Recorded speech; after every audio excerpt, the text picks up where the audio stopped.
May I come in, sir? Good morning, sir. Good morning, ma'am. Please, sir. Thank you, sir. Please tell something about your own self. Sir मेरा नाम रवि कुमार सिहाग है। मैं राजस्थान के गांव 3 DM जिला श्री गंगानगर का निवासी हूँ। मैंने अपना ग्रेजुएशन पॉलिटिकल साइंस और इंग्लिश लिटरेचर में शारदा कॉलेज शारदा कला विज्ञान महाविद्यालय महाराजा गंगा सिंह यूनिवर्सिटी से किया है। उसके बाद सर मैंने यूपीएससी की प्रिपरेशन की और फर्स्ट अटेम्प्ट में इंडियन रेलवे ट्रैफिक सर्विस के पद पर चयनित हुआ था। उसके बाद में सर मैंने EOL लेके और दोबारा से मेंस क्लियर किया और आज उसी की बदौलत में आज आपके सामने। I can see 2015 you finished graduation. So after that, did you continue your preparation only? Yes, sir. After my graduation, I used to work with my family in our agriculture and all. Along with this work, I used to prepare for UPSC, and that's why I take 3 to 4 years to crack. Tell me something about your family. Sir, my father is a farmer, and my mother is also involved in agriculture as well as household works. And I have 3 sisters. One sister is a homemaker, one sister is a teacher, and one sister is agriculture supervisor. Okay. So heavily into agriculture. Yes, and sir. What is the kind of a crop pattern which is there in your area? Sir, in Rabi season we used to grow wheat, mustard, and grams, and in Kharif season we used to grow guar and cotton and moong. Any problem with the water related, because you have canal there? Yes, sir. Gang canal is there, and since you are Anupgarh and all that area, so there is the Anupgarh Shakha is also there. Yes, so water, there is no issue. Yes, sir. In my area there is the issue of saline water because Salinity. Yes, sir. How do you take care of salinity in your area? Sir, we used to put gypsum in our field so that we can get rid of this problem. Gypsum is used for? Yes, sir. Basically, but gypsum will make it's taken out, you have to drain it out, then only it will be useful, otherwise it will be... Yes, sir. Okay. Now tell me something, I can see you started with a science background. Yes, sir. And very high, good marks, 92%. Yes, sir. But then why did you decide to switch over to humanities? Actually, sir, I took an admission in agriculture stream. I want to take admission in agriculture stream, but there are some family issues, so that I cannot continue with agriculture stream. So that's why I preferred humanities. Tell me, you are Anupgarh is almost a border area. Yes, almost sir. A border area. Are there any issues of infiltration? Because there had been reported at least some Rohingyas and Bangladeshis moving from that side to Sindh and all those things. Is there a problem of that kind of a thing there? Sir मेरे area में generally sir ऐसा सुनने को नहीं मिलता है क्योंकि बहुत पीसफुल बॉर्डर है और बाकी सर BSF के पेट्रोलिंग होती है, बहुत अच्छी चेक पोस्ट बनी हुई है, बॉर्डर इंफ्रास्ट्रक्चर भी अच्छा है सर, तो इन्फिल्ट्रेशन की उतनी समस्या नहीं है सर। अच्छा, आपने देखा आप खो-खो भी अच्छा खेलते थे, हैं? तो आप ये बताइए कि खो-खो के लिए आप प्रिपेयर कैसे करते थे? सर मैं खो-खो में कैप्टन था, तो मेरा काम होता था कि हम सब सुबह सुबह जल्दी उठाना, और खो-खो में सर बहुत ज़्यादा स्टेमिना की ज़रूरत पड़ती है। तो हमारे कॉलेज में एक ग्राउंड था और खो-खो में सर जनरली कोई बड़े ग्राउंड की ज़रूरत पड़ती नहीं है, तो हम लोग उसके लिए सर काफ़ी सारी रनिंग और दंड बैठक ये सब मैं करता था। साथ में हमारे जो PTI टीचर थे वो हमें बहुत हेल्प करते थे सर। तो इस तरीके से हम लोग प्रिपेयर करते थे। साथ में जो भी कोऑर्डिनेशन होता था या जो भी हमारे जो मतलब गेस्चर होते थे कि किस तरीके से फेक खो करना है या फिर किस तरीके से डोज देनी है, तो वो सब हम मतलब गेस्चर। कितने दिन प्रिपेयर करते थे सर? कॉलेज फेस्ट से मतलब जनरली हम लोग खेलते थे, कॉलेज में हमारे चलता था, मतलब मेन गेम्स में था सर ये। तो जनरली कॉलेज फेस्ट से 1.5-2 महीने पहले तक थोड़ी इंटेंस प्रिपरेशन होती थी। एक बात बताइए, जो कोरोना वायरस बहुत ही the whole world is now affected by it, how is going to impact India? Not only medical, there may be other areas where it may affect us. तो कैसे कोरोना वायरस, कभी आपने इसके बारे में सोचा है कि क्या इंडिया पे क्या इम्पैक्ट पड़ेगा इसका? सर फर्स्टली तो जो मेडिकल इश्यूज हैं जैसा कि हेल्थ इफेक्ट होगी। दूसरा सर जो चाइना में जैसे इंडस्ट्रीज़ हैं, बहुत सारी इंडस्ट्रीज़ बंद हो रही हैं क्योंकि वहाँ पे कोरोना वायरस फैलने की वजह से जो बहुत सारी कंपनीज ने अपने हेडक्वार्टर्स बंद कर दिए हैं। उसके अलावा सर जो इम्पोर्ट एक्सपोर्ट है, क्योंकि इंडिया चाइना से बहुत ज़्यादा इम्पोर्ट करता है जो रॉ मटेरियल और जो भी कच्चे माल या मैन्युफैक्चर प्रोडक्ट, तो इसका सीधा सा असर सर हमारे ट्रेड में पड़ेगा, हमारे जो डोमेस्टिक इंडस्ट्रीज है जो वहाँ से रॉ मटेरियल खरीदती है उन पे भी फर्क पड़ेगा sir. But is it not an opportunity also simultaneously? कोई अपॉर्चुनिटी भी है कि नहीं? सर बिल्कुल अपॉर्चुनिटी है। हमारे डोमेस्टिक जो हम जो पक्का माल जो मैन्युफैक्चर्ड प्रोडक्ट जिनको बोलते हैं जो हम चाइना से इंपोर्ट करते हैं, डोमेस्टिक इंडस्ट्री के लिए अपॉर्चुनिटी है कि वो हमारे घरेलू उद्योग है तो वो जो कच्चा जो मैन्युफैक्चर्ड प्रोडक्ट के बजाय हमारे यहाँ पे मैन्युफैक्चरिंग स्टार्ट की जाए तो एक अपॉर्चुनिटी भी हो सकती है सर। अपॉर्चुनिटी, जी sir. So what are the areas you think that government should concentrate on based on this? Sir basically जो असेंबलिंग है, जो आईटी या जो भी इलेक्ट्रॉनिक सामान है उसकी असेंबलिंग पे हम बहुत ज़्यादा मतलब इन्वेस्ट कर सकते हैं। उसके अलावा सर जो सीमेंट सेक्टर है, स्टील सेक्टर है, उस पर हम घरेलू इंडस्ट्रीज़ को बूस्ट कर सकते हैं सर। क्योंकि अगर आप नई इंडस्ट्री लगाओगे तो उसमें टाइम लगेगा। जो एग्जिस्टिंग इंडस्ट्री में उसका मैं पूछना चाहता था ना, जैसे आपने इलेक्ट्रॉनिक्स बताया, दैट्स अ गुड आइडिया कि इलेक्ट्रॉनिक्स इंडस्ट्री ऑलरेडी डेवलप्ड है, that can further be boosted up. Okay, इसका कोई आपने कुछ एक कॉस्ट बेनिफिट एनालिसिस वगैरह किया हुआ है? सॉरी सर, एनालिसिस तो मैंने अभी तक नहीं किया सर इसका, लेकिन एक जनरल आइडिया पे मैं बता सकता हूँ कि किस तरीके से हमारी जो इंडस्ट्री है उनके लिए अपॉर्चुनिटी है सर। तो जो भी वहाँ पे जैसे चाइना में अभी एज पॉपुलेशन बढ़ रही है, कुछ तो लॉन्ग टर्म है, और अभी जैसे कोरोना वायरस पे इंडस्ट्रीज को जो भी वहाँ पे नुकसान हुआ तो इंडिया एक अच्छे निवेश हब के रूप में प्रस्तुत कर सकता है खुद को। ऑल्टरनेटिव। जी sir. Your question sir. Okay Ravi, yes sir. आपका ऑप्शनल सब्जेक्ट क्या था? सर हिंदी साहित्य। हिंदी साहित्य, Hindi literature. So tell me how your knowledge of Hindi literature, how is it going to be helpful in administration? Sir पहली तो चीज़ ये है कि साहित्य से सर एक जो यंत्रीकरण है या संवेदना का विकास है, यंत्रीकरण के खिलाफ संवेदना का विकास होता है। जैसे सर जो सिविल सेवा है उसके आधारभूत मूल्यों में संवेदनशीलता एक बहुत बड़ा मूल्य है। साहित्य से हम पढ़ते हैं तो हम जो वंचित वर्ग है, जो शोषित वर्ग है, जो दीन वर्ग है, हम उनके प्रति बहुत ज़्यादा संवेदनशील महसूस करते हैं। जैसे सर प्रेमचंद का उपन्यास अगर गोदान अगर कोई भी पढ़ता है तो पढ़ने से पहले और पढ़ने के बाद में वो वैसा नहीं रहता, मतलब उसमें गुणात्मक अंतर महसूस करता है वो किसानों के प्रति। उसी प्रकार जो दलित वर्ग के प्रति लिखी गई कहानी है, जो ओम प्रकाश नैमिषा या फिर सूरजपाल चौहान है, इनके द्वारा लिखी गई कहानियों पे हम एक दलित वर्ग के प्रति एक संवेदनशील महसूस करते हैं। दूसरा, साहित्य में कुछ ऐसे साहित्य हैं जो कि ग्राउंड लेवल से जुड़े हुए हैं। जैसे कि सर फणीश्वरनाथ रेणु जी का महलान है, उसको अगर हम पढ़ते हैं तो हमें जो पूर्णिया का एरिया है बिहार में, उसके आसपास के जो भी बोलियां हैं, जो भी गीत है, जो भी लोगों की किस प्रकार गांव के लोग सोचते हैं, तो उसके बारे में एक जनरल सोच डेवलप हो जाती है। और साहित्य में अगर हम एक अच्छा ब्यूरोक्रेट अगर लोकल लैंग्वेजेस का प्रयोग करता है तो डेफिनेटली सर जितने भी रहने वाले लोग हैं वो सरकारी योजनाओं को अच्छी तरह से समझ पाते हैं और अच्छी तरह से रिएक्ट कर सकते हैं। So give me a linkage, if you are posted as district magistrate in Ganganagar, tell me how Hindi literature will be used while working as district magistrate. Sir Ganganagar में एक बड़ी population, precise linking your knowledge of Hindi literature and that you are using as administrator. Yes sir. Sir सबसे बड़ी चीज़ गंगानगर में sir जो scheduled caste की population है 36% है सर वो, तो उनके बहुत सारी समस्याएं हैं। तो हिंदी लिटरेचर में हमारे कुछ चीज़ें पढ़ी है कि किस प्रकार वो समस्याएं फेस करते हैं। जैसे कई कहानियां पढ़ी है, कुछ नॉवेल्स में उनके बारे में देखने को मिलता है। जैसे sir Mahabodhi. Stick to the point. जी sir. Linkages. How your knowledge of Hindi literature, how do you propose to apply in administration? 1, 2, 3.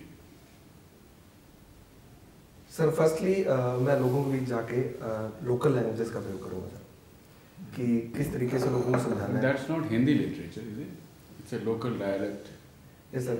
Sir Hindi literature में बहुत सारी डायलेक्ट्स भी है, जैसे हिंदी एक भाषा है। Okay. In this country, frequently there are demand that farmers' loans should be waived off. Yes, sir. And you are from a farmer's family. I want your opinion about this. Sir, my opinion is as a short-term measure, it can be justified, but for long-term wait, like it should not be a paracetamol for fever.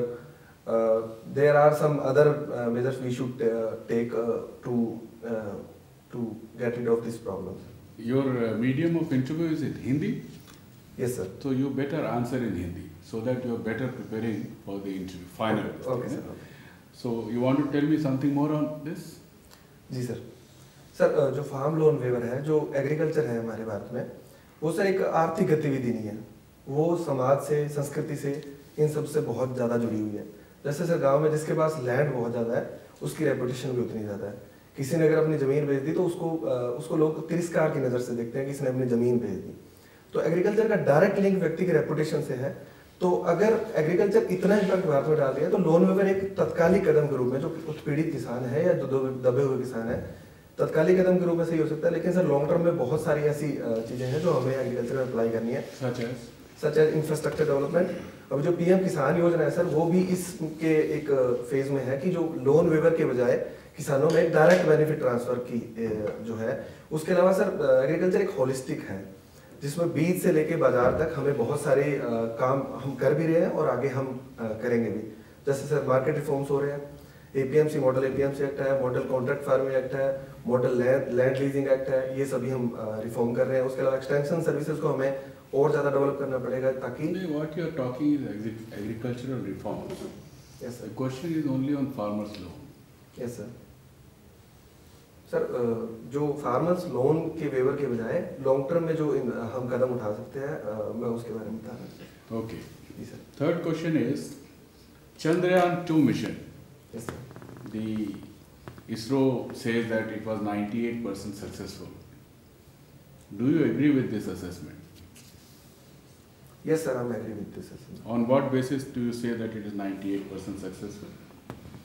Sir कुछ basis हैं. जैसे कि sir हम जो lander हैं, सबसे पहले तो सबसे कम कॉस्ट में हम इसको चांद तक पहुंचा पाए. सर ठीक है, मतलब कुछ रीजंस की वजह से हम इसकी सॉफ्ट लैंडिंग नहीं करा पाए, लेकिन सर वो बिल्कुल एंड में जो हुआ उसी को मैं 2% एरर मार रहा हूँ. बाकी जो उसका सर जो लैंडर है वो नहीं कर पाए. और उसके अलावा आई एम सॉरी सर, मैं नाम भूल रहा हूँ, जो चांद के बाहर परिक्रमा करता है, तो वो हमने सक्सेसफुली इंस्टॉल कर दिया. 7 साल तक हमें मून की इंफॉर्मेशन उससे मिलेगी. तो सर एक तरीके से 2% का मैं एरर इसमें मानता हूँ. Last question. In case you get an opportunity to work as district magistrate in your city, Ganganagar, Yes, sir. what are the 5 things that you will take up as a priority for next 3 months, first 3 months of your posting? Sir सबसे पहले तो मैं एक बैठक बुलाना पसंद करूंगा जिसमें पंचायत प्रतिनिधि, टीचर्स और कॉलेज के युवा जो प्रतिनिधि हैं, जो प्रेसिडेंशियल चुनाव में जो अध्यक्ष बनते हैं, उनसे मिलकर मैं सारी समस्याओं का एक लेखा जोखा रखूंगा. सेकंड नंबर पे मेरी प्रायोरिटीज होगी, एक तो वीमेन एजुकेशन होगी सर, 59% वुमेन लिटरेट है. थर्ड सर जो एग्रीकल्चर के क्षेत्र में जो वाटर लॉगिंग की समस्या है, मैं उस पर एक जायजा लूंगा ताकि किसानों को प्रेरित कर सकूं कि वो वाटर की जो कंजर्वेशन टेक्निक्स है उसको अपनाएं और ज़्यादा एक्सेस में वाटर ना डालें. थर्ड सर मैं एससी के लिए जो भी योजनाएं चल रही है उनको अच्छे से इम्प्लीमेंट करने के लिए प्रयास करूंगा. फोर्थ सर मेरे जो जिले में सर जो न्यूट्रिशन का लेवल है वो बहुत ज़्यादा खराब है. 46% जो बच्चे होते हैं वो अंडर वेट होते हैं सर. तो जैसे हमारे अभी डिस्ट्रिक्ट कलेक्टर ने एक न्यूट्री गार्डन का कॉन्सेप्ट चलाया, मैं उसको और अच्छे से इम्प्लीमेंट करूंगा कि जो आंगनबाड़ी केंद्र की बची हुई ज़मीन है और सरकारी स्कूलों में कुछ ज़मीन है, वहाँ पे किचन गार्डनिंग या इस टाइप की कुछ सब्जियां वगैरह उगाई जाए ताकि जो बच्चों में न्यूट्रिशन की समस्या है उसको खत्म किया जा सके. Ravi, you took English literature in your graduation, right? Yes. Okay. There's a saying, success has many fathers, but failure is an orphan. What do you understand by this? Success has many fathers, but failure is an orphan. Ma'am जो मैं समझ पा रहा हूँ इसका मतलब ये है कि अगर कोई व्यक्ति सफल होता है तो बहुत सारे लोग उसके पीछे आ जाते हैं कि मेरा भी इसमें योगदान है, मेरा भी इसमें योगदान है. जैसे कि कोई भी मान लो यूपीएससी में कोई सेलेक्ट हो रहा है तो बहुत सारे लोग बोलेंगे कि मैंने इसको ये बताया था, मैंने इसको ये बताया था. लेकिन अगर कोई फेल होता है तो कोई उसकी जिम्मेदारी नहीं लेता. सब बोलते हैं कि ये सिर्फ अपने कारण से फेल हुआ है. तो मैं ये समझ रहा हूँ. Okay. You got secured first rank in quiz competition conducted by SCRT. So you like quizzing? Yes, ma'am. थोड़ा सा rapid fire हो जाए? जी ma'am. Okay. What is the name given to coronavirus by WHO? Covid. Incomplete. Corona virus disease. Completed. It's not. It's incomplete. What is the original name of Santa Claus? Sorry ma'am, I don't know. RT came into force in which year? 2009. Who wrote "Happy for No Reason"? Sorry ma'am. One adjective that describes you the most. Sorry ma'am. One adjective, एक विशेषण that describes you the most. Shining. Shining. Yes ma'am. Okay. Your hobby is kitchen gardening, speaking in various dialects, terrace gardening and all. Yes ma'am. Suppose you're selected and you're given education. Okay? And we have SUPW. What is the full form of SUPW? Sorry ma'am, I don't know. SUPW. Okay. SUPW it is actually for productive work. Some service, the productive work, socially useful productive work. That is the complete full form. Socially useful productive work. बच्चे कहते हैं कि some useful periods wasted, but it's a productive work. तो आप कैसे श्रमदान या terrace gardening या किचन गार्डनिंग को प्रमोट करेंगे अगर आपको एजुकेशन मिलता है? मैडम एक सीधा सा इसके बारे में मैंने सोचा था कि जो स्कूल्स है उसमें लैंड बची होती है स्पोर्ट्स के लिए, उसका एक छोटा हिस्सा है वहाँ पे। उसका ऑब्जेक्टिव ये नहीं होगा कि बच्चों को सब्जियाँ खिलाए, उसका ऑब्जेक्टिव ये होगा कि बच्चों को किचन गार्डनिंग सिखाई जाए। जैसे उसमें एक चीज़ ये हो सकती है कि किचन गार्डनिंग में बेसिकली हम देसी बीजों का प्रयोग करते हैं कि जो मार्केट से बीज हम जो हाइब्रिड वैरायटी है उसको नहीं खरीदते और जो बीज बच रहे हैं उन्हीं को अगले सीजन में दोबारा बोते हैं। तो बच्चों में जैसे सर चाइना में मैडम चाइना में एक प्रोजेक्ट चला था, उसमें बच्चों को टेरेस गार्डनिंग सिखाते थे।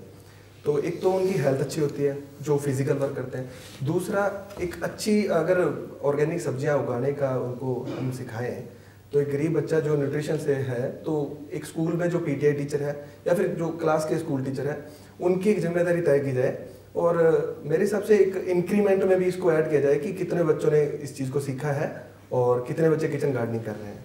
टीचर्स जो उनके उस पीरियड्स को लेंगे उनको भी तो हम सक्षम करेंगे।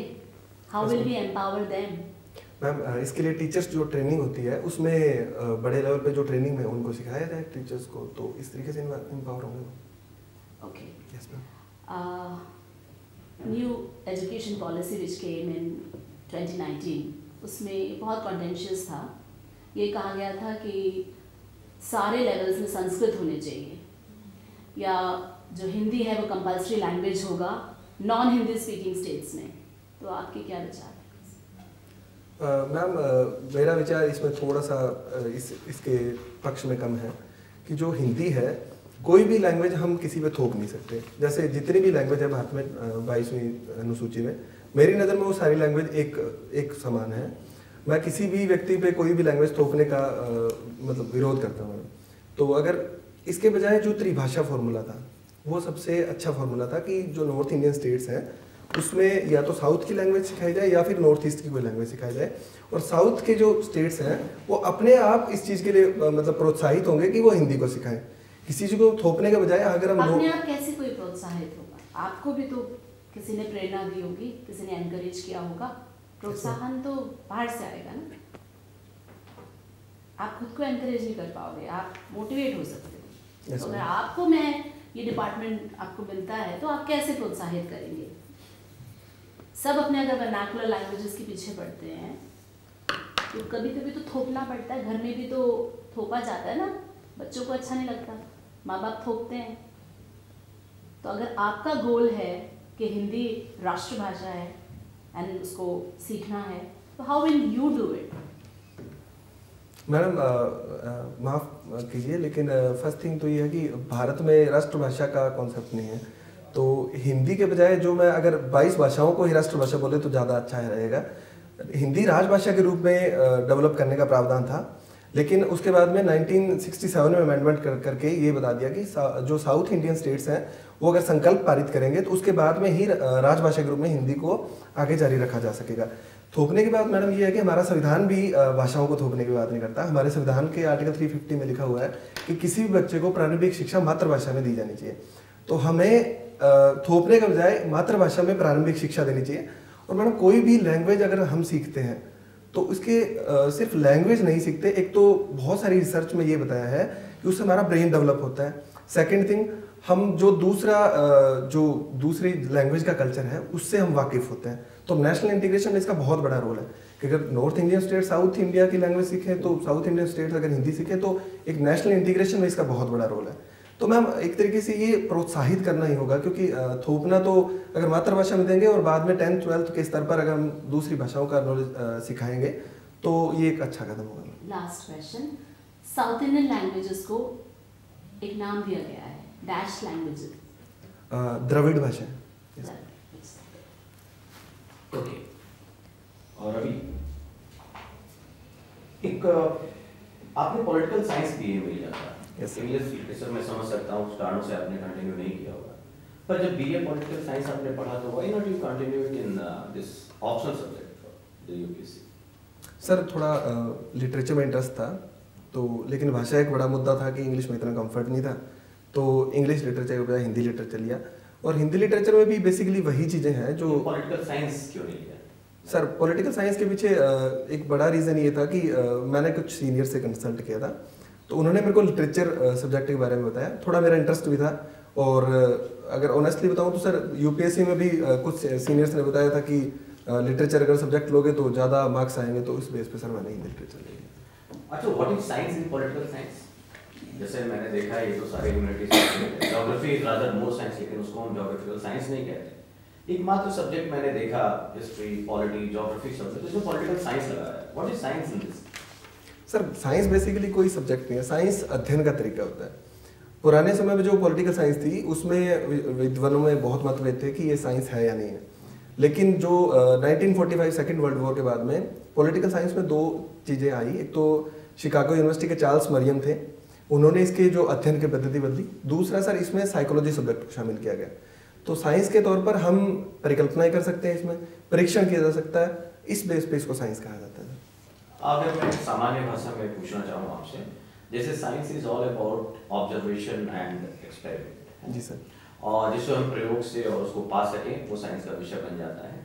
तो इसमें पॉलिटिकल साइंस में कोई भी ऐसी चीज़ दिखती है आपको, या अगर भारत के संदर्भ में पॉलिटिक्स को देखें, कोई ऐसी थ्योरी, कोई ऐसी चीज़ दिखती है कि हम वो थ्योरी अप्लाई करें और उससे जो है परिणाम ऐसा ही है? जैसे हाइड्रोजन और ऑक्सीजन, 2 मॉलिक्यूल हाइड्रोजन मिला, 1 ऑक्सीजन, वो पानी बनेगा, H2।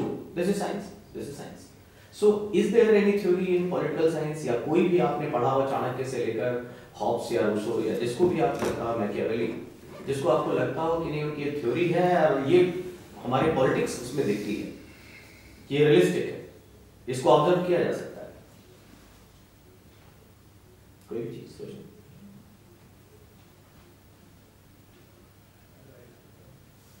सर जैसे चाणक्य का विदेश नीति का सिद्धांत है, वो आजकल जो हमारे भारत की जो यथार्थवादी विदेश नीति है उसमें देखने को मिल रहा है कि जैसे चाणक्य जी ने बोला था, न कश्चित कस्य चित्तय मित्रम न कश्चित कस्य चित्तय रिपु अर्थतस्तु निबध्यन्ते मित्राणि रिपवस्तः।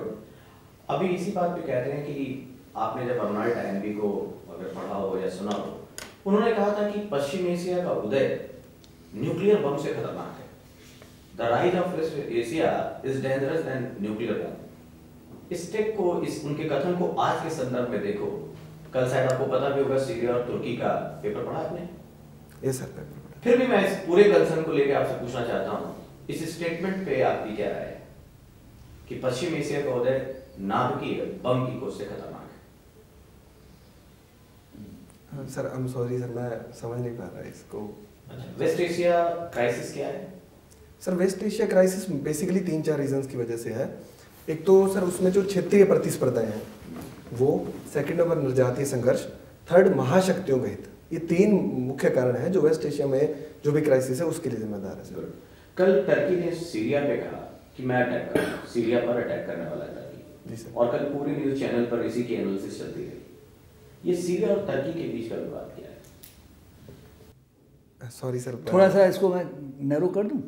जी सर। कुछ जो आपने उसमें क्षेत्रीय बताया, तो कुछ एक पर्टिकुलर प्रजाति है जो आधी टर्की के साइड में है, कुछ सीरिया में है, कुछ इराक में भी है।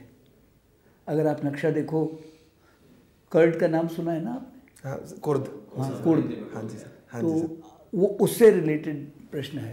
तो आप जी सर। सो वर्ल्ड ऑर्डर अभी तुर्की, मलेशिया और पाकिस्तान एक नेक्सस बनता चला जा रहा है और कई चीज़ें ये कही जा रही है कि अनुच्छेद 370 को जो एबॉलिश किया गया नए तरीके से और हटाया गया, उसके बाद जो हमारी क्रेडिबिलिटी थी वर्ल्ड ऑर्डर में, जो बहुत तेजी से इस प्राइम मिनिस्टर के तहत बढ़ी थी, लेकिन कुछ ऐसे आधार दिखते जा रहे हैं जिससे इनके खिलाफ लोग हो रहे हैं और एक नेक्सस साफ दिखता है टर्की, मलेशिया और पाकिस्तान का। तो तुम्हें क्या लगता है कि क्या हम उसको लेकर और फिर पूरी दुनिया की सहमति में थोड़े कमजोर हुए हैं अनुच्छेद 370 के एबॉलिशन पे? नहीं सर, मुझे ऐसा नहीं लगता। मलेशिया, टर्की और पाकिस्तान के सर अपने हित ज़्यादा जिम्मेदार हैं। बहुत सारे राष्ट्रों, जैसे सर यूरोपीय पार्लियामेंट थी, उसमें प्रस्ताव आया था, तो जो बड़ी जो राष्ट्र थे, फ्रांस ने, ब्रिटेन ने, उन्होंने हमारा साथ दिया था। इवन यूरोपियन आयोग ने भी क्लियर स्टैंड किया था कि इस बात से हमारा कोई ताल्लुक नहीं है। दूसरी बात सर, जो टर्की, मलेशिया और पाकिस्तान है, वो सर इसके पीछे उनका एक इस्लामिक लीडर बनने की मंशा ज़्यादा दिखती है, ना कि कश्मीर के इशू पर उनके कोई बहुत ज़्यादा संवेदनाएं उनकी दिखती नहीं है। दूसरी बात, जो कश्मीर की लोकेशन है, अगर हम विदेश नीति के पर्सपेक्टिव से देखें, राष्ट्रीय हितों के तौर पर देखें, तो कश्मीर की लोकेशन सर 3 देशों से घिरी हुई है और कोई भी ऐसे लैंड जो 3 देशों से घिरा हो, जहाँ पे टसल चल रही हो, उसे सर अगर हम राष्ट्रीय हित के तौर पर उसमें 370 हटाए तो बहुत अच्छा इनिशिएटिव है। ये नहीं लगता कि हमने कश्मीर के मुद्दे को इंटरनेशनलाइज कर दिया? जो हमारा एक डोमेस्टिक मामला था या बायलैटरल मामला था, उसको लेकर अब टर्की कई जगहों पे बोलने लगा है। पाकिस्तान में आपने सुना होगा, उसने कहा कि उसने इसकी तुलना ऐसी जगह से की और अपनी बात को बार बार कह रहा है हम प्रमोट करेंगे, and you know Turkey is very good ally of NATO. और इस तरह की चीज़ों में ऐसा नहीं लगता कि कुछ इंटरनेशनलाइजेशन को लेकर शायद हम चूक गए? नहीं सर, मुझे ऐसा नहीं लगता। Now come to the domestic. हमारे प्राइम मिनिस्टर बहुत टारगेट रखते हैं और एक समय देते हैं, जबकि हमारी जो एक हम भारतीय तत्व को देखें अगर, तो हमारी एक आदत है कि हम आराम परस्त लोग हैं और चीज़ों को आराम से करते हैं, हो जाएगा टाइप कॉन्सेप्ट है, और इसी तरह से हम 70 साल से चले आ रहे थे। लेकिन this prime minister can in 2022 new India, in 2024 5 trillion economy, एक बेंचमार्क रख देते हैं और इतनी बड़ी एक गैप रखते हैं। आज 2.9 ट्रिलियन को कहते हैं कि केवल 5 सालों में जो है 5 ट्रिलियन हो जाएगा। इसी तरह आज 2020 में हम आपसे इंटरव्यू पे बात कर रहे हैं और 2022 में न्यू इंडिया हो जाएगा। आपको नहीं लगता ये जो है जो मार्क है, बेंचमार्क, वो थोड़े रियलिस्टिक नहीं है, फिजिबल नहीं है? नहीं सर, मैं ऐसा नहीं सोचता।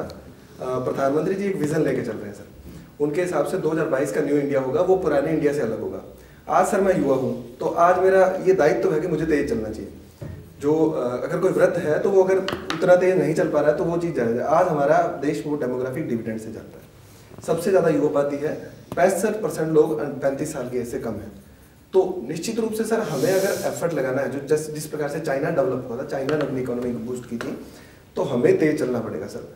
अदरवाइज जो डेमोग्राफिक डिविडेंड है वो डेमोग्राफिक डिजास्टर बनते टाइम नहीं लगेगा। अभी देखिए, ये सरकार कभी भी कोई पॉलिसी ला रही है, ज़्यादातर कोई भी बिल ला रही है, उसके बाद एक बड़ा अनरेस्ट आ रहा है विपक्ष की तरफ से ही नहीं, खासकर यूनिवर्सिटी और के जो युवा छात्र हैं वो भी सड़कों पर हैं। आप पूरी जगह देखिए, लगातार कोई भी स्कीम, कोई भी बात आ रही है, उसको एक साथ जोड़ते हुए और वो सड़क पे आ रहे हैं। इस तरह का अगर अनरेस्ट है, अगर इस तरह की सरकार के प्रति, जबकि बहुत मेजॉरिटी से सरकार चुनी गई, और आपने जैसा कहा, ठीक है, मैं मानता हूँ कि फॉरेन फ्रंट पे बहुत अच्छा कर रही है, IR अच्छा कर रही है, पर इस तरह से अनरेस्ट और लोग जो संतुष्ट नहीं हो पा रहे हैं, तो कमी क्या है? पॉलिसी मेकिंग में, उसके इम्प्लीमेंटेशन में, या कम्युनिकेशन में? सर कम्युनिकेशन या डायलॉग में कमी मुझे लगती है, क्योंकि सर जिस प्रकार से जो अभी के बिल लाए गए, उसमें सर सरकार को ये काम करना चाहिए था कि पहले जनता में जागरूकता फैलाई जानी चाहिए कि जो भी बिल के पॉलिसीज हैं वो किसी कम्युनिटी को इफेक्ट नहीं करेंगे। और हमारे देश में सर जो माइनॉरिटी है, तो एक मेजोरिटी का दायित्व होता है कि माइनॉरिटी कभी भी अनसेफ फील नहीं करे।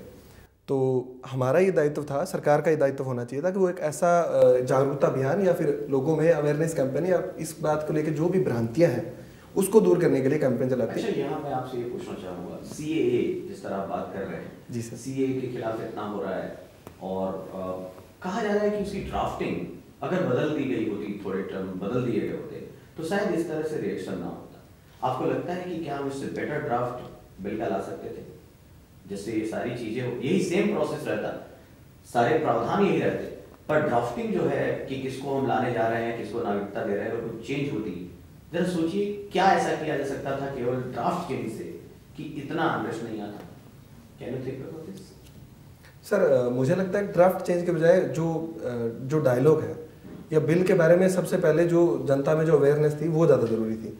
ड्राफ्टिंग को लेकर सर मुझे इसमें ज़्यादा समस्या नज़र नहीं आती, क्योंकि सर शरणार्थी हैं जो भी, जिसको सरकार रिलैक्सेशन देना चाह रही है नागरिकता के प्रावधानों में, सर मैंने मेरे डिस्ट्रिक्ट में उनकी जो जिस माहौल में वो रह रहे हैं उनको देखा है सर। तो एक मानवीय कदम के रूप में ये एक प्रोग्रेसिव स्टेप है सर। और जैसे कि इसमें बहुत सारी अदर कम्युनिटीज़ को शामिल करने की बात थी, तो गवर्नमेंट ने ये बोला भी था कि हमने समय समय पे अदर कम्युनिटीज़ की नागरिकता के प्रावधान बनाए। जैसे सर 1971 के बाद में जो बांग्लादेशी नागरिकों की सिटीजन के लिए प्रावधान बनाए गए थे, या फिर 1962 में तमिलियंस पे जो उत्पीड़न हुआ था उसके बाद में। ये सारी बातों के बाद 2 दिन पहले राज्यसभा में 2 चाइल्ड नाम बिल पास प्रस्तावित हुआ। जी सर। अब सारी चीजें एक साथ लग रही हैं, NCR, NPR, CAA, उसके बाद तुरंत 2 चाइल्ड नाम्स।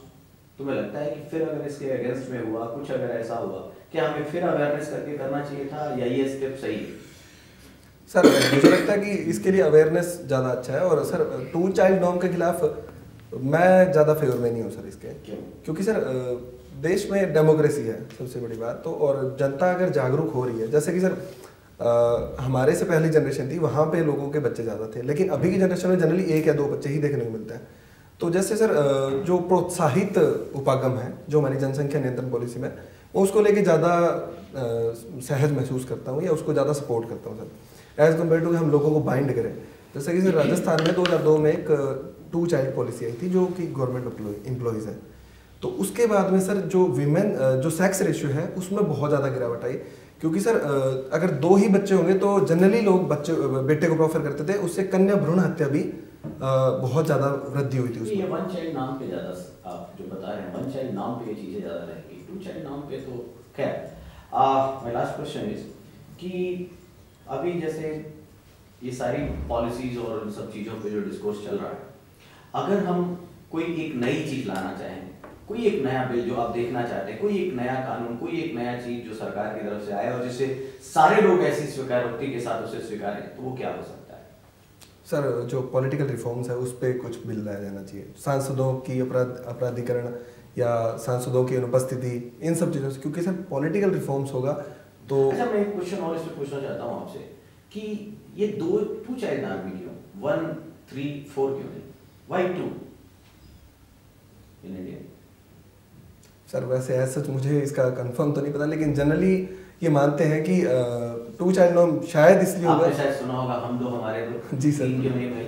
आप बोल रहे थे कि मैं डेमोक्रेसी और उसमें बिलीव करता हूँ, तो 3 करो, 4 करो, 1 करो, वाई 2 ओनली? ये शुरू से आपने सुना होगा इंडिया। सर हो सकता है कि जो प्रतिस्थापन दर है वो 2.1 होती है, तो सर मैं 2 चाइल्ड नॉर्म से ही आगे बात पढ़ाता हूँ। इस बार फाइनेंस कमीशन की इंटरिम रिपोर्ट आपने देखी होगी, जो इन फाइनेंस कमीशन की इंटरिम रिपोर्ट आई है 2020-2021 के लिए। सॉरी सर, मैंने मतलब पूरी रिपोर्ट को वो थोड़ा उसमें एक टर्म यूज़ किया गया है TFR। जैसे 6 पैरामीटर्स होते हैं, जैसे आपने हॉरिजॉन्टल डिस्ट्रीब्यूशन और वर्टिकल डिस्ट्रीब्यूशन के बारे में पढ़ा होगा। जी सर। उसके बाद होता है कि पहले जो सेंटर ने जितने पैसे देने हैं, उसके बाद जितने पैसे राज्यों के बीच बढ़ते हैं, उसके लिए एक फॉर्मूला है और उसमें 6 पैरामीटर्स हैं। पहले हमने जितने फॉर्मूले देखे, पैरामीटर्स देखे, तो उसमें पॉपुलेशन में 1971 और 2011 को बेस बनाया जाता था। इस बार में उन्होंने 2011 और TFR को बेस बनाया है। ये TFR क्या होता है? Sir TFR means total fertility rate. ये क्या है सर कि कोई राज्य में कितने बच्चे पैदा हो रहे हैं पर मतलब 1000 जो लोग हैं उनको। इसका कंसेप्ट आप बता सकते हैं क्या है TFR का कंसेप्ट? सर TFR का कॉन्सेप्ट है कि एक महिला है, वो अपनी जो मतलब गर्भ धारण की जो एज है, जनरली सर 25 से 45 वर्ष मानते हैं, उसमें सर कितने बच्चे पैदा करती है, इसको टोटल फर्टिलिटी रेट बोला जाता है सर। ओके, तो TFR का कम होना हमारे लिए फायदेमंद है या TFR का ज़्यादा होना फायदेमंद? सर एक सीमा तक कम होना फायदेमंद है, बहुत ज़्यादा कम होना भी सर नुकसान है। ओके, दूसरा पॉइंट, आप चूँकि एग्रीकल्चर बैकग्राउंड से, कृषि आपका है, फार्म लोन वेवर का सर ने सवाल उठाया था। हमने 2008 में देखा केंद्र सरकार ने राष्ट्र भर के लिए जो है फार्म लोन लेवल किया था, उसके बाद तमाम राज्य सरकारों ने किया। अगर मैं पिछले साल की बात करूँ तो छत्तीसगढ़ हो, राजस्थान हो, मध्य प्रदेश हो, पंजाब हो, इन सब ने किया। लेकिन फार्म लोन को लेकर के किसानों की कर्ज माफी हमेशा से आलोचना का विषय है और लोग कहते हैं कि इससे फायदा लोगों को नहीं मिल पाता है। सबसे बड़ी वजह क्या है?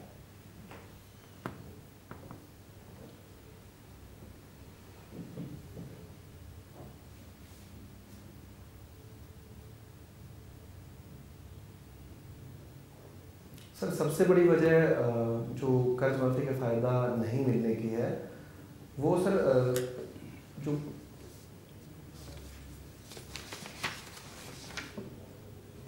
सर कर्ज माफी के प्रॉपर इम्प्लीमेंटेशन को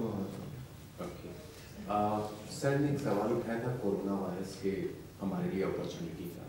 आपने इस बार इकोनॉमिक सर्वे में एक टर्म यूज किया है assemble in India, make in India के साथ हम असेंबल इन इंडिया की बात कर रहे हैं। हमारे लिए असेंबल इन इंडिया में सबसे बड़ा चैलेंज क्या है?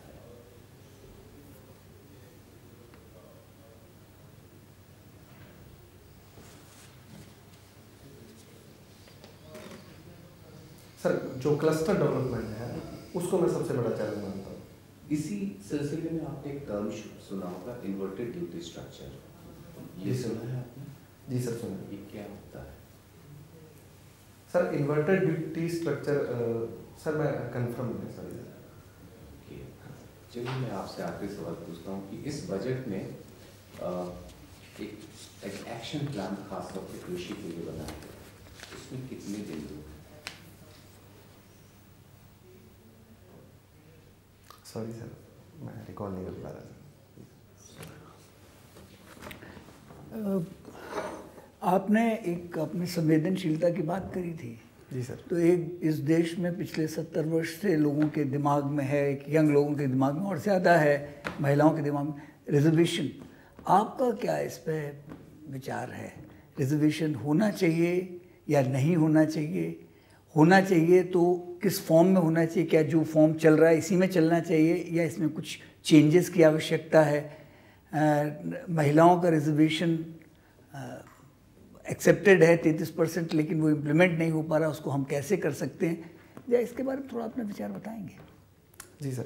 सर एक सकारात्मक कार्रवाई के रूप में मैं रिजर्वेशन का समर्थन करता हूँ, लेकिन सुधार के लिए भी मेरा मत है कि सुधार किए जाने चाहिए। जैसे कि सर इसमें कुछ जनरेशन का प्रावधान होना चाहिए कि अगर कोई ए ग्रेड में जॉब में कार्यरत है तो उसको 1 या 2 पीढ़ी के बाद में उसको रिजर्वेशन बंद करना चाहिए। सर इसका सबसे बड़ा फ़ायदा जो रिजर्वेशन क्लास में जो इलीट सबस्ट्रेटम की अवधारणा है कि उसके अंदर जो क्रीमी लेयर। जी सर। और एक इसमें सर हाँ जी सर क्रीमी लेयर की अवधारणा का भी मैं समर्थन करता हूँ कि एक सीमा के ऊपर रिजर्वेशन के ऊपर क्रीमी लेयर लगना चाहिए, ताकि जो उसके कोई क्लास के अंदर, जैसे सर एससी कम्युनिटी के अंदर जो कुछ कास्ट है जो ज़्यादा इसका लाभ ले रही है, एसटी के अंदर कुछ कास्ट है जो ज़्यादा लाभ ले रही है, उसके बजाय जो डिजर्विंग है जो बहुत ज़्यादा पिछड़े हुए हैं उनको इसका लाभ मिलेगा। और विमेन आरक्षण पे सर मेरा मानना है कि डेफिनेटली सर इसको पास किया जाना चाहिए, क्योंकि सर अगर 50% पॉपुलेशन वीमेन की है तो उसमें सर अगर 13 या 14% हमारी संसद में बैठी है तो एक तरीके से हमारे पे सर अच्छी बात नहीं है। तो 33%। लेकिन कैसे करोगे इसको? और दूसरा पॉजिटिव अफर्मेशन के बारे में आपका क्या विचार है? पॉजिटिव अफर्मेशन एक टर्म लोग यूज़ करते हैं कि रिजर्वेशन के बजाय पॉजिटिव अफर्मेशन होना चाहिए, उसके बारे में आपका क्या विचार है? सर पॉजिटिव अफर्मेशन एक होलिस्टिक टर्म है जिसमें रिजर्वेशन उसका एक पार्ट है। पॉजिटिव अफर्मेशन में जो किसी भी कम्युनिटी के स्पेसिफिक योजना चलाई जाती है वो भी इसके अंदर आता है, जो प्रेफरेंस सिस्टम है वो भी इसके अंदर आता है, तो एक होलिस्टिक टर्म है जिसमें रिजर्वेशन पार्ट है। जो लिटरेचर का आपने बोला था लिंकेज, जो साहब ने आपसे प्रश्न किया था कि भाषा तो ठीक है आप जानते हो, आप अपना कितनी आप 3 लैंग्वेज फॉर्मूले की बात कर रहे थे, क्या कोई नॉर्थ ईस्ट या साउथ की कोई लैंग्वेज कभी आपने सीखने का प्रयास किया? सर अभी तक मुझे मौका नहीं मिला सर। अगर मैं वहाँ पे जाऊँगा तो डेफिनेटली वहाँ पे की लैंग्वेज सबसे पहले सीखने को ट्राई करूँगा सर। मैं यहाँ पे राजस्थान में या राजस्थान, पंजाब, हरियाणा इनके आसपास की लैंग्वेज सर मैं अच्छे से बोल लेता हूँ सर। तो मतलब डायलेक्ट आप जो हैं हिंदी और पंजाबी के जो डायलेक्ट्स हैं वो आप बोल लेते हो? हाँ जी सर। लेकिन एक लास्ट सवाल आपसे पूछते हैं, करीब 150 साल पहले एक कैनाल बनी थी आपके इलाके में, वो गंग कैनाल, जी सर। उसके बाद उस इलाके में सिर्फ इंदिरा गांधी IGC आई, इंदिरा गांधी कैनाल। जी सर। कितना इनसे दोनों से उस क्षेत्र में फर्क पड़ा है सर? क्योंकि मुझे वहाँ कुछ लोग ऐसे बोले कि इससे मच्छर बहुत हो गए, हमारे यहाँ ये नुकसान होने लगा, सैलिनिटी बढ़ गई है। तो इसलिए इन सब को ध्यान में रखते हुए कितना इससे फर्क पड़ा है? सर अगर एक स्टेटमेंट बोलो तो गंगानगर को सर एक तरीके से इजराइल ऑफ इंडिया बना दिया इसने, कि कहाँ मरुस्थल थे और जो हमारे जैसे गाँवों के नाम है सर वो भी नहर के मोगों पे बने हुए हैं, जो जहाँ से पानी डिस्चार्ज होता है। तो एक तरीके से पूरी आबादी नहर पे बनी हुई है। पूरा का पूरा गंगानगर को धान का कटोरा माना जाता है, क्योंकि गेहूं उत्पादन में अव्वल है सर, सरसों उत्पादन में अव्वल है। तो ये सर इंदिरा गांधी और गंगा कैनाल के कारण ही संभव हो पाया। और कुछ नेगेटिव इम्पैक्ट भी, जैसे सर आपने बताया कि मच्छर बहुत ज़्यादा हो गए हैं, सैलिनिटी हो गई है, तो सर वो उसके यूज़ के कारण हुआ है, जो गलत तरीके से यूज़ कर रहे हैं। पॉजिटिव के तौर पर सर विमेन, आप कैसे इसको इरेडिकेट कैसे करोगे, एड्रेस कैसे करोगे? क्योंकि अगर आप मान लीजिए वहाँ पहुँच गए तो एड्रेस कैसे करोगे? सर एड्रेस का सबसे बड़ा जो है वो एक्सटेंशन सर्विसेज ही हैं, कि किसानों में किस तरीके से उनको पानी के यूज़ को लेकर जागरूकता फैलाई जाए। और सर बहुत सारी परियोजनाएं चल रही है, जैसे सर जो वाटर स्टोरेज की डिग्गी निर्माण है उस पर गवर्नमेंट 2 लाख रुपए सब्सिडी दे रही है, फुहारा सिस्टम पे 70% सब्सिडी मिल रही है, ड्रिप सिस्टम पे 70% सब्सिडी मिल रही है। और बहुत सारे किसान सर हमारे जिले में इस चीज़ को लेकर बहुत ज़्यादा काम भी कर रहे हैं। जो डिग्गियाँ हैं, फुहारा सिस्टम है, बूंद बूंद ड्रिप पद्धति है, उस पर बहुत ज़्यादा किसान कार्य कर रहे हैं sir. Okay, thank you. Thank you. Thank you sir.